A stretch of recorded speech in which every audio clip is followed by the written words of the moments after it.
Hello everyone, welcome back to my digital diaries. You're watching our Frontend Developer Course series, and in today's video we will dive into DOM manipulation and events. Before proceeding, if you are new to the channel, please do consider subscribing to the channel and join our membership for exclusive content. Let us get started with today's video. DOM manipulation and events in JavaScript.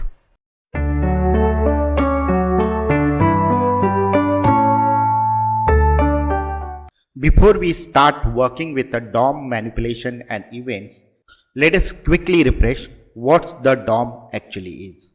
The DOM, that is Document Object Model, is a tree-like structure that the browser creates whenever it loads an HTML page. You can think of it like a family tree where root node is the HTML element and every element inside it like head, body, title, h1 tag, p tag or a button becomes a branch or a leaf of this tree. So basically the DOM represents the structure of your web page in a format that JavaScript can understand and interact with.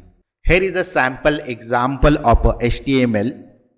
It has a heading h1 tag here. It has a paragraph. It has a button. It automatically converts it as the DOM tree. We can see here. This is how the DOM tree will get converted for this HTML.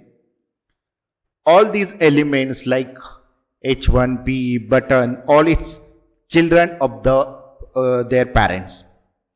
So it's a structure where we have a children and sub-childrens. So DOM is basically a tree-like structure created by the browser when it loads an HTML page.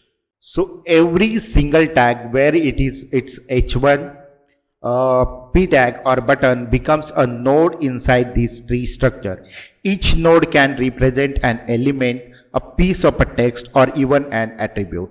And here is the best part. JavaScript can access, modify or even remove these nodes dynamically. That's how you can change text, update the styles, toggle attributes or add new elements all without reloading the page. So in short, the DOM gives JavaScript a structured way to interact with your web page. Now that we know what is DOM, let's explore how we can actually work with it using JavaScript. First is how to select elements. To make any changes in the DOM, the first step is to selecting the element which you want to work with. JavaScript provides several built-in methods to do so. So these are the few methods. First of all, if you see document getElementById. So this one is the simplest and it selects the element that has the specific ID value, title here, okay, which selects the element with ID equal to title. The next one is document.querySelector. The querySelector method is very flexible.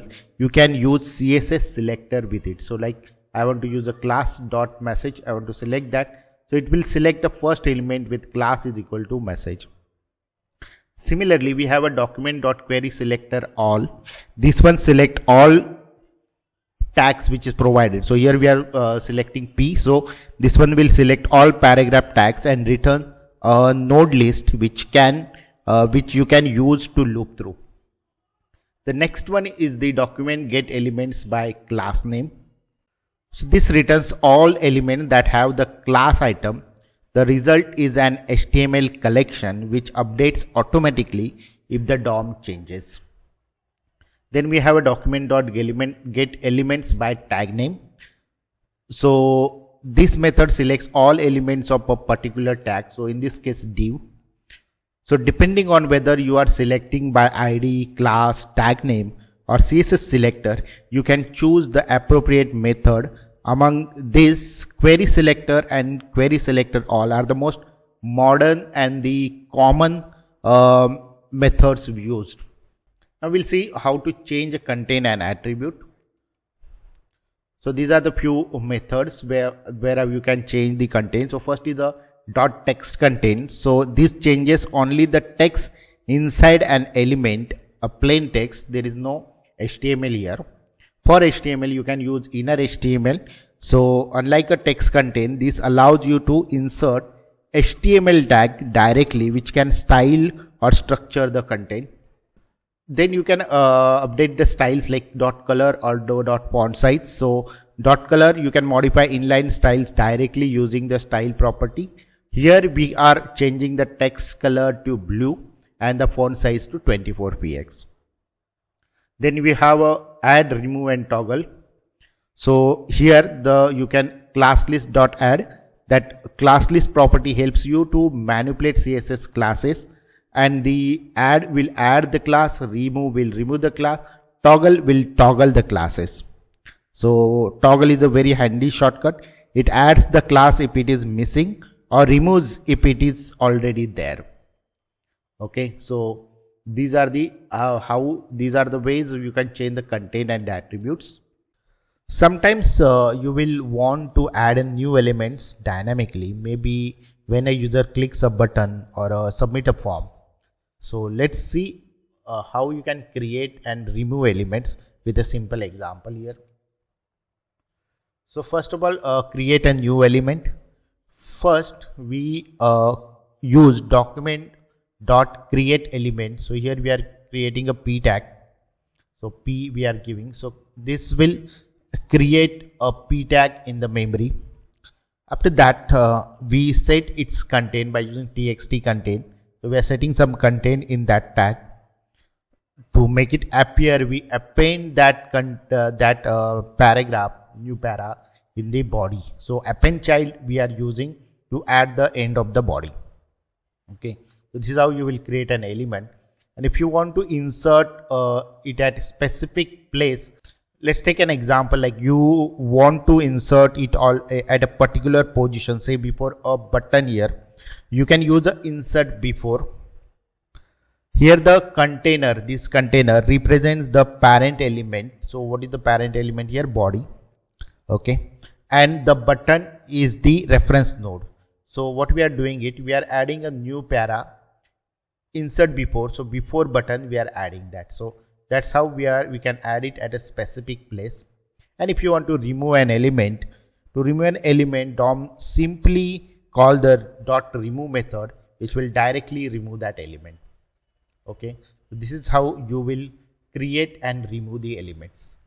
Now that we know how to create and modify elements in the DOM, the next important concept is events in JavaScript. So events are action that happen in the browser, things like clicking a button, pressing a key, moving the mouse or submitting a form. Some of the common events, let's quickly look at some of the most common type of events. Mouse event, this responds to user interaction with mouse, like when a user clicks or hover over an element. Example are like click, double click, or a mouse over, mouse out. Those are the events which are mouse event. Then you have a keyboard event. These events are triggered when the user press or release keys on their keyboard. Example are key down, key up, key press. These events are generally used for the validations. Next are form event. These events help you to handle user input. We have a form event such as a submit, change input, focus and blur. Windows events. These events are triggered by action that affects the browser window itself, such as resizing or scrolling the page. Now, how to add an event listener? Let us understand how to attach event listener, that is how to tell JavaScript what to do when an event happens. So first of all, inline events. So this is how you can add the inline events on click, and you are adding an event here. So in this we directly add the event inside the HTML tag. While this work, it is not recommended because it mixes HTML with JavaScript, making your code harder to maintain here. Then you can use a DOM property. So this is an example of a DOM property. In this, we assign an event handler directly to the DOM property. So here if you see btn.onClick, we are assigning the function. This is a cleaner inline code, but it has one limitation that you can only assign one function to a particular event. Then the third method is a add event listener, the best and the most modern way to use add event listener. For example, here this method let you attach multiple handlers to the same event. It gives you the advanced control like event capturing, bubbling, and it is also future proof. So here we are using add event listener for a click of a button. So to be summarized, on-click allows only one event handler and offers limited control. It is an older approach. Add event listener, it is the recommended method. It supports multiple handlers and can be easily removed and works consistently across all event types. So let's go to the demo. This is the Git URL. So we will see how the DOM manipulation can be done by using an event, a button click event. Okay, let us start with a simple example here. What we are going to do in this demo. So we have a hello world here, and then there is a paragraph and the click me button. Now what happens to on a click me button? Let's see. When I click on click me, if you see a text is displayed, you click the button and that is in red color and a paragraph added dynamically. If I again clicked it, you see here the color of this text is changed and also a paragraph is getting added dynamically. So what we are doing here is we are dynamically manipulating the DOM. Okay, so we are going to see how we are doing it, and also we are using the click event. So that also we are going to see it. So let's go to the Visual Studio Code here. So in the events and DOM folder, I have added demo.html. Okay, so what we are doing it, we have a title here. So this is the DOM structure. We have a head, title, and then we have added style sheet, a color red and a font weight bold. Then the head close, and then we have a body. Inside the body we have a h1 tag, p, button, and the script. So in the HTML here, these are the three elements which we are having, and then in h1 we are given id title. Okay, so h1 tag we are given id as a title. In the p class we are in the paragraph we are given the class as message, and then we have a button, and button also we are given id as a btn. So we have a button here, and button also we are given a id as button. Now we are going to see how we are using the DOM manipulation here. Okay, we are written code, JavaScript code in the script itself. So first thing is we are using a getElementById to select the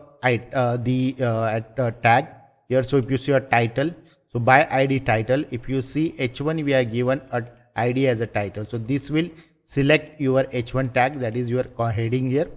Then a button id btn, so getElementById btn, so it will select this element will be your button. Okay, then we are using a event. So for that we are using add event listener. So what we are doing is this button element, we are adding an event listener. Which event? Click. In that click, what we are doing is we are making two changes here. Heading.txt content, we are changing this content here, this content as you click the button, and then we are using a toggle here, class list toggle. So what will toggle will do, it will, if it is present, the class is present, then it will remove it. If it is not, then it will add it. Okay, that's how we are doing it. After that we are adding a new para dynamically. So we are using a create element, and what element we are creating is a paragraph, and in that paragraph we are adding a text content as paragraph added dynamically, and then we are appending that at the end of the body, so new para. Okay, so let's run it again.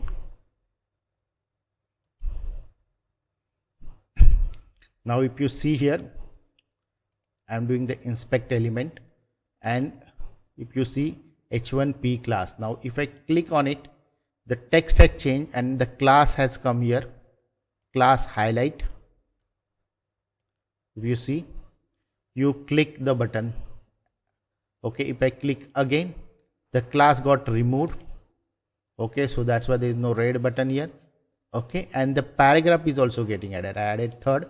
If you see here, third paragraph got added and class is got again highlighted, class is applied. Again, it is got removed. So this is how you can manipulate the DOM using the events. Okay, so that's a simple example of DOM manipulation with event. And that's wrap up our video for today. If you found this video helpful, don't forget to like this video and share it with your friends and colleagues, and drop a comment if you have any question on the in this series. If you want me to include any topic, let me know there through comment. And of course, make sure you subscribe and join the channel so you don't miss any new video in this series. Thanks for watching, and I will see you in the next video.